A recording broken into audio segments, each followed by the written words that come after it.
ग्रामीण सत्संगाचं आयोजन करण्यात आलं. आजचा सत्संग 30वा सत्संग आहे. सहज असं सुचलं की कीर्तन प्रवचन हे कसं चाललंय ह्याच्यामध्ये, ह्याची सुद्धा सुगी आहे, ह्याचा सुद्धा एक सीझन आहे.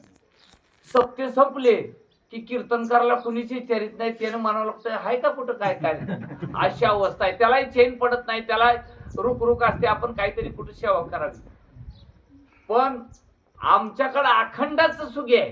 कारण 15 दिवस म्हणजे आमच्याकडं असं आहे की जातच नाही. 15 दिवस गेले की 8 दिवस तर ही भांडवल आम्हाला पुरतंय आणि 8 दिवस पुढची हुरहुर लागते की आता सत्संग कुठं आहे. आता आज या सत्संगामध्ये आप्पासाहेब महाराज प्रवचनकार, रामायणकार, या ठिकाणी शिवाजी महाराज चव्हाण आहेत, आमचे दिनेश सलगरे महाराज आहेत, मारुती महाराज सोमवंशी आहेत, पुन्हा या ठिकाणी नागनाथ महाराज गायकवाड आहेत, आदिनाथ शिंदे प्रवचनकार आहेत, सगळे विद्वान महाराज आहेत सगळे. आणि आज आम्हाला या ठिकाणी भीमराव महाराज सोमवंशी गुरुजी या ठिकाणी लाभलेले आहेत. कीर्तनकार आहेत, ते शिक्षक असून शिक्षक हा मी ऐकलेलं आहे. आणि शिक्षक असून कीर्तनकार आहेत आणि त्यांची कीर्तनं नेहमी होतात. मी पॉम्पलेटवर वाचलेलं आहे. आणि मी माझा परिचय करून देतो. मी डॉक्टर मुंडे महाराज अंदूर कीर्तनकारच आहे, पण माझ्या काही इकडे सेवा नसतात जास्त. तर हा सत्संग सुरुवात करण्याचा उद्देश काय होता की आपण नेहमी लोकाला उपदेश करतो, पण आपण आपल्याला कधी कळवून घ्यायचं आहे, आपण आपल्याकडे कधी बघायचं आहे.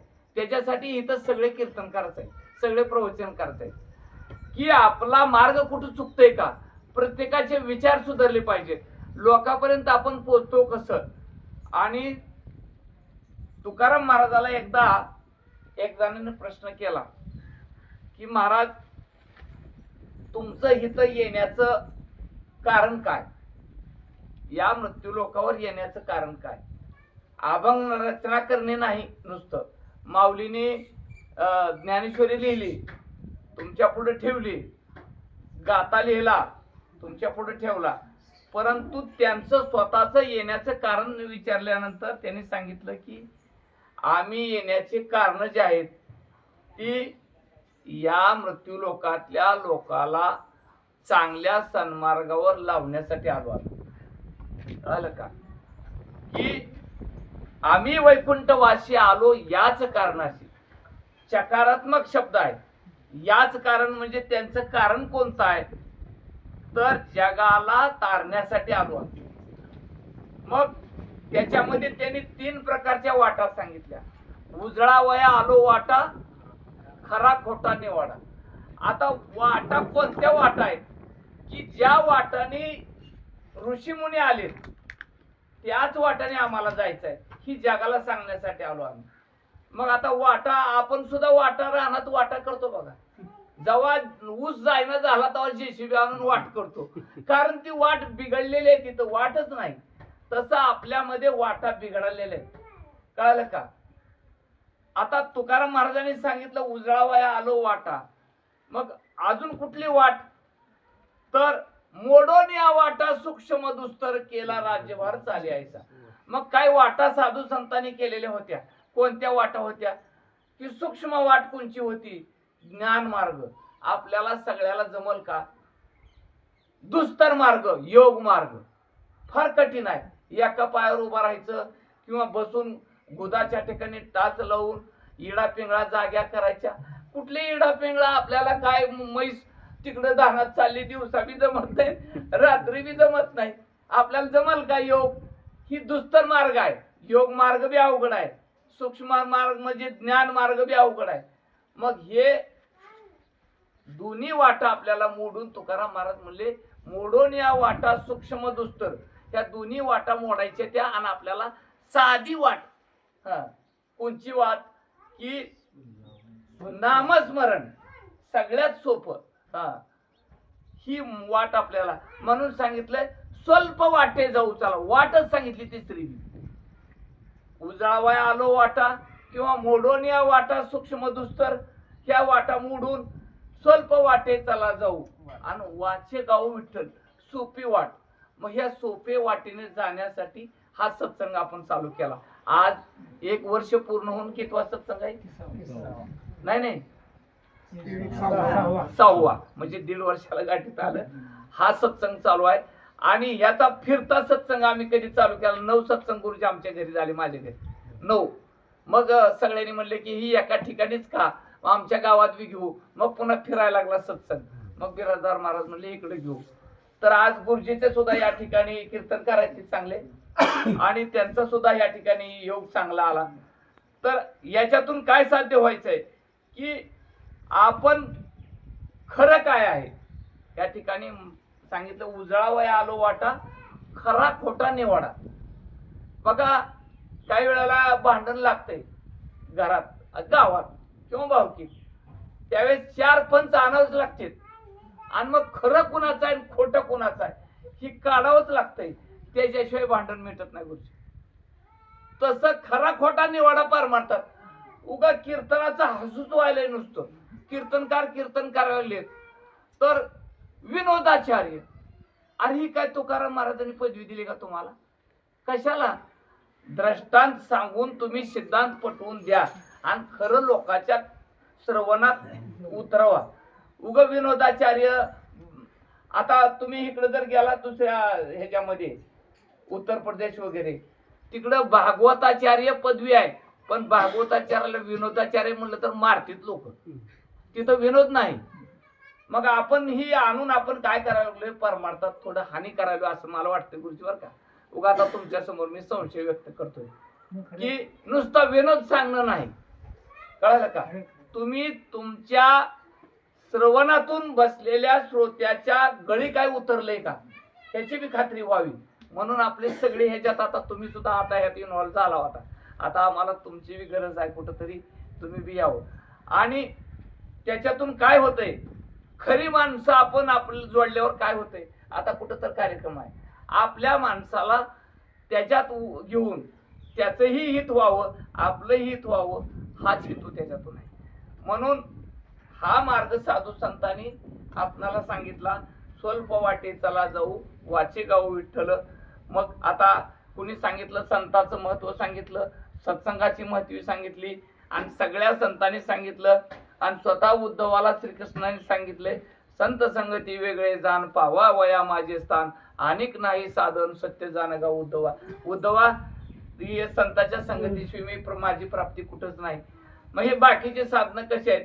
काही सुखाची साधनं आहेत, काय पुण्य मिळवायची साधनं आहेत, काय कर्म करून काय तुम्हाला साध्य शेतात गेल्यावर काय तुम्हाला काय केल्यावर काय प्राप्त होतं माहित आहे. पण फळ यायच्या वेळेला काय राखण महत्वाची आहे. तुम्ही सगळं केलं पेरले पण आता तुम्हाला द्राक्षाला द्राक्ष आलेत आणि राखण नाही केले तर लोकांनी नेल्यावर तुम्हाला घरी बी खायला मिळायचं नाही. गेल्या साली मी असंच शेंगा पेरल्या, उद्या कुळो आहे शेतात म्हणलं या शेंगाला, तर डुकरांनी काय ठेवलं नाही. ती ज्या टायमाला खरे शेंगा लागले तेव्हा राखलंच नाही, त्याला राखलंच नाही, त्याच्यामुळे ती शेंगाच खायला मिळाली नाही. तसं आपल्याला आपलं आयुष्य गेलं. आता आपला शेवट गोड कशात होईल त्यासाठी परमार्थ. शेवटचा दिवस गोड व्हावा म्हणजे कोणता शेवटचा दिवस? तर आपलं आयुष्य जात आहे, काळ पाहत वाट पाहत आहे. आता आपल्याला आपल्या शेवटच्या क्षणापर्यंत खरं कळणं महत्वाचं आहे. एकदा राजा शिकारीला गेला जंगलात आणि शिकार झाली नाही. रात्र वेळ झाली, 8-9 वाजले. फार दाट जंगलात गेला आणि मग शिकार तर नाहीच मिळाली, पण राजाला भय वाटू लागलं आणि राजानं काय केलं, आता काय करावं. कोल्याची कोई ऐकू यायला लागली, डरकाळी वाघाची ऐकू आली, सिंहाची गर्जना ऐकू आली. राजा भयभीत झाला. तेवढ्यामध्ये एक टेंबा त्याला दिसला. त्या राजाला वाटलं काहीतरी इथं आधार आहे. मग तो टेंबा त्याच्याच दिशेने येत होता. मग त्याने त्याला विचारलं तू कोण आहेस? मी शेतकरीच आहे म्हणला, माझ्या जंगलाच्या बाजूला शेती आहे आणि मी काय करतो म्हणला मुळी न्यायला आलतो. अरे बाबा एवढा वेळ नाही म्हणला, मला उशीरच लागतो, मी दिवसभर काम करतो, रात्री मुळे आणतो आणि सकाळी विकतो म्हणला. बरं काय हरकत नाही, मला जंगलाच्या बाहेर सोड. तुम्ही कोण आहेत? मी राजा आहे. बर बर म्हणला, चला माझ्या मागे. पण दोघं मिळून जात असताना दोघं एकमेकाला बोलत नव्हते. राजा म्हणला ह्या पामर जीवासंग मी काय बोलू, मी राजा आहे. त्याच्या ठिकाणी अहंकार होता. आणि तो गरीब माणूस म्हणला ती राजा आहे, मी गरीब माणूस, त्याच्यासमोर काय बोलाव आपण, मोठा माणूस आहे. दोघं जंगल पार होईस्तोवर निघाले. पण राजाला जंगल पार झाल्याबरोबर त्या जंगलातून बाहेर आल्यावर थोडा धीर आला. राजा म्हणला आपणच बोलायला काय हरकत नाही, ह्याच्या आश्रयानं आपण इथपर्यंत आलो. जंगलात किती दाट भयानक जंगलात होतो. बाहेर आल्यानंतर त्याला विचारलं तू कोण आहेस, नेमकं काय करतो. त्यानं म्हणलं काय पुढंच माझी झोपडी आहे. मग तू इकडे जंगलात गेलता, मग काय करतो तू, मूळ विकतो. मग काय हरकत नाही, किती पैसे होते त्याचे. त्याने सांगितलं 4 रुपये. मग तू पैशाचं काय करतो. त्यानं म्हणला मी 1 पैसा जमिनीत पुरतो, 1 पैसा पाण्यात टाकतो, 1 पैसा व्याजानं देतो आणि 1 पैसा पोटाला खातो. एवढं ऐकलं. राजानं म्हणलं आता काय हे संग नादाला लागाव. पण पुढे गेल्यानंतर राजाच्या डोक्यात उजेड पडला की त्यानं पाण्यात टाकतो, जमिनीत पुरतो, व्याजानं 1 रुपया देतो, हे काय. त्यानं प्रधान सेवक सगळी सभा बोलविली आणि मला एक जणांना असं सांगितलंय, त्याचं उत्तर काय. ती उत्तरच कोणाला येईना. सगळे सभा बोलविले, तज्ञ बोलविले. मग शेवटी त्या शेतकऱ्याला बोलविलं. त्यानं सांगितलं 1 पैसा मी पाण्यात टाकतो म्हणजे संसारात घालतो, संसार पाण्यातच जातोय. मला काय किती बी केलं तर पाण्यातच जातोय. त्यानं उत्तर दिलं बरं का. मग दुसरा म्हणला व्याजाने देतो, व्याजाने म्हणजे मुलाबाला खर्च करतो, म्हणजे ती व्याज मला मिळावं, म्हणजे मुलाबाळाने मला पुन्हा सांभाळावं ही अपेक्षा, त्याचं व्याज मिळावं या अपेक्षेनं मी त्याच्यात खर्च करतो. आणि 1 जमिनीत पुरतो म्हणजे बी भरण मला लागते ह्यासाठी खर्च करतो. 1 खर्च रोजच्या जेवणात खर्च करतो मला, जीवनामध्ये खाण्यापिण्यासाठी. मग राजाला ते उत्तर पटलं. तसं आपलं सुद्धा, आपलं निम पाण्यात चाललंय, निम व्याजात चाललंय आणि आपलं सुद्धा असंच चाललंय. म्हणून आपण काय केलं पाहिजे की आपलं परमार्थात काय लागतंय ह्याचा आपण शोध घ्यायचा आहे आणि आपलं जीवन सार्थकी करायचंय. वेळ जास्त नाही. झालेली सेवा भगवंताच्या चरणी समर्पित करून या ठिकाणी केसर जवळगा ग्रामस्थाच्या बऱ्याच या ठिकाणी महिला सुद्धा उपस्थित आहेत आणि त्यांनी सुद्धा या कार्यक्रमाचं आयोजन करण्याला होकार दिला आणि या म्हणून सांगितलं. आणि खरोखर वेळ महत्वाचा आहे बरं का. माणूस वेळच द्यायला तयार नाही, पैसे खर्चील. अन्नदान करणारा हैदराबादचा एक माणूस तुळजापूरला 50,000 रुपये दिले कॅश जमिनीवर, हे जेवण घाला म्हणला. ती माणूस म्हणला सगळं जेवण तयार झालंय, पैसे दिले, स्वयंपाक झालाय, तुम्ही प्रसाद घेऊन जावा नुसतं या लोकांबरोबर, मला वेळ नाही म्हणला. जेवाय सुद्धा थांबलं नाही होती, वेळ नाही लोकाला, वेळ नाही. पण आज तुम्ही या नरदेहाचा उपयोग परमार्थासाठी लावता. तुमचा आठवड्यातला 1 दिवस 4 तास 8 तास देताना. काल आता मगाशी एक बातमी सांगितली, माझ्यापेक्षा वयानं कमी महादेव महाराज बार्शीचे, माझ्यापेक्षा फार कमी, ते माझ्या साडूच्या घराजवळच राहत होते. आपशिंगा सासरवडे ते तुळजापूरच्या जवळ. तर ते अटॅकने गेले. म्हणजे परवा दिवशी मला एक उभा राहून सायकलवर माणूस बोलला आणि संध्याकाळी सकाळी व्हॉट्सअपला फोटो हाय का काय काय नाही, तुमचा भरवसा नाही. हा, दुकानदाराने का पाठीसलेली ती खुर्ची दुकानावर नाही, द्यायचा भरवसा उदार माल द्यावा कसा. मेल्यावर काय घेऊ म्हणला, काय कोणाचं काय खरं आहे. हा, मेल्यावर काय त्याचं काय भरवसा आहे का. म्हणून आपला भरवसा नाही. हाय तेवढा वेळ तुम्ही त्याच्यात द्या, तुमचं पुण्य जमा होते. हा, कामावर गेल्यावर तुम्ही कामाला, एक पोरगा असं होत आमच्यात दुष्काळात कामावर, की सकाळी जायचं, हाजरीला साहेब आला की हाजरीला लावताना असं तर रजिस्टरवर नाव लिहिलं, त्यानं हाजरी टाकली की पुन्हा इळभर कामावरच राहत नव्हतं. संध्याकाळी 5 वाजता हाजरी टायमाला यायचं.